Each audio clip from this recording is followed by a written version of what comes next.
చినాబ్ నదిపై భారత్ చేపడుతున్న ఒక భారీ ప్రాజెక్ట్. దానికి పాకిస్తాన్ నుంచి వస్తున్న తీవ్ర అభ్యంతరాలు. ఈరోజు మనం దీని గురించే కొంచెం లోతుగా చర్చిద్దాం. అవును, ఇది కేవలం ఒక పవర్ ప్రాజెక్ట్ గురించిన విషయం కాదు కదా. అస్సలు కాదు. దీని వెనుక దశాబ్దాల నాటి సింధూ జలాల ఒప్పందముంది. ఇరు దేశాల మధ్య వ్యూహాత్మక సంబంధాలున్నాయి. అంటే ఇది కేవలం విద్యుత్ ఉత్పత్తికి సంబంధించిన విషయం మాత్రమే కాదు. నీటి వనరులపై సార్వభౌమాధికారం, ఉగ్రవాదం, దౌత్యనీతి, ఇలా చాలా అంశాలు ముడిపడి ఉన్నాయన్నమాట. సరే, అయితే అసలు ఈ దుల్హస్తీ ఫేజ్ 2 ప్రాజెక్ట్ ఏంటి, దాని చుట్టూ ఉన్న వివాదమేంటో చూద్దాం. తప్పకుండా. ముందుగా ప్రాజెక్ట్ వివరాల్లోకెళ్తే, దీన్ని జమ్మూ కాశ్మీర్లోని కిష్ట్వర్ ప్రాంతంలో కడుతున్నారు కదా. అవును, చినాబ్ నదిపై. దీని లక్ష్యమేంటంటే 260 మెగావాట్ల విద్యుత్ ఉత్పత్తి. దీని ఖర్చు కూడా చాలా ఎక్కువే అనుకుంటా. అవును, దాదాపు 3200 కోట్ల రూపాయలు ఖర్చు చేస్తున్నారు. అయితే ఇక్కడ ఆసక్తికరమైన విషయం ఏంటంటే, ఇది పూర్తిగా కొత్త ప్రాజెక్ట్ కాదు. నిజమే.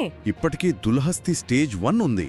ఖచ్చితంగా 2007లోనే 390 మెగావాట్ల సామర్థ్యంతో దుల్హస్తీ స్టేజ్ 1 ప్రాజెక్టును భారత్ పూర్తి చేసింది. ఓకే.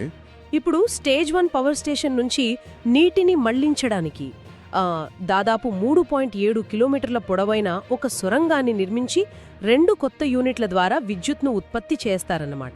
మరి దీనిపై పాకిస్తాన్ ఎందుకు అభ్యంతరం వ్యక్తం చేస్తోంది? ఇది సింధు జలాల ఒప్పందాన్ని ఉల్లంఘించడమే అని వాళ్ళు అంటున్నారు. అవును, పాకిస్తాన్ మాజీ మంత్రి షర్రీ రెహమాన్ ఈ ఆరోపణలు చేశారు. దీనివల్ల తమ దేశంలోని దిగువ ప్రాంతాలకు నీరు ఆగిపోతుందని వాళ్ల ఆందోళన. ఆ సింధు జలాల ఒప్పందం గురించి కొంచెం చెప్తారా? అంటే 1960లో కుదిరిన ఈ ఒప్పందం ప్రకారం పశ్చిమ దిశగా ప్రవహించే నదులు సింధు, జేలం, చినాబ్, వాటి నీటిని పాకిస్తాన్ వాడుకోవచ్చు. భారత్కు వీటిపై పరిమితాధికారాలు మాత్రమే ఉన్నాయా? అవును. అయితే ఇక్కడే అసలు విషయం ఉంది. ఉగ్రవాదాన్ని ప్రోత్సహిస్తున్న దేశంతో నీటిని పంచుకోలేమని మన విదేశాంగ మంత్రి జయశంకర్ చాలా స్పష్టంగా చెప్పారు. ఉగ్రవాదం, నీటి పంపకాలు కలిసి సాగవు అన్నారు కదా. అదే వారి వాదన. అదే ఇక్కడే అసలు మలుపుంది.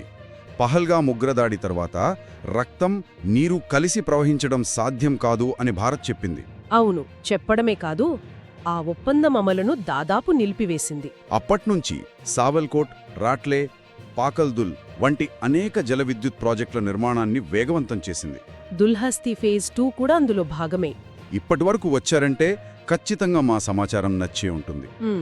దయచేసి లైక్, కామెంట్, సబ్స్క్రైబ్ చేయండి. సరే, ఇక విషయంలోకొస్తే, ఒప్పందం నుంచి భారత్ ఒక రకంగా పక్కకు తప్పుకోవడం వల్ల ప్రాజెక్టుల సమాచారాన్ని పాకిస్తాన్తో పంచుకోవాల్సిన అవసరం తప్పిపోయింది. ఓ అలాగా. అవును, ఇది కేవలం విద్యుత్ అవసరాలు తీర్చడమే కాకుండా చినాబ్ నదీ ప్రవాహంపై భారత్కు మరింత నియంత్రణను ఇస్తుంది. అంటే ఇది వ్యూహాత్మకంగా చాలా కీలకమైన అడుగు అన్నమాట. ఖచ్చితంగా.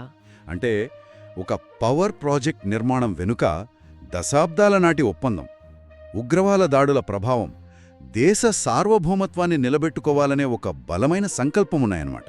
నిజమే. ముగింపుగా ఒక ప్రశ్నతో వదిలేస్తున్నాను. చెప్పండి. ఇరుగు పొరుగు దేశాల మధ్య ఈ సహజ వనరుల పంపకమనేది కేవలం కాగితాలపై ఉన్న ఒప్పందాల మీద ఆధారపడి ఉంటుందా? మంచి ప్రశ్న. లేక ఆ దేశాల మధ్య ఉన్న పరస్పర నమ్మకం, స్నేహపూర్వక వాతావరణంపై ఆధారపడి ఉంటుందా? దీని గురించి ఆలోచించండి.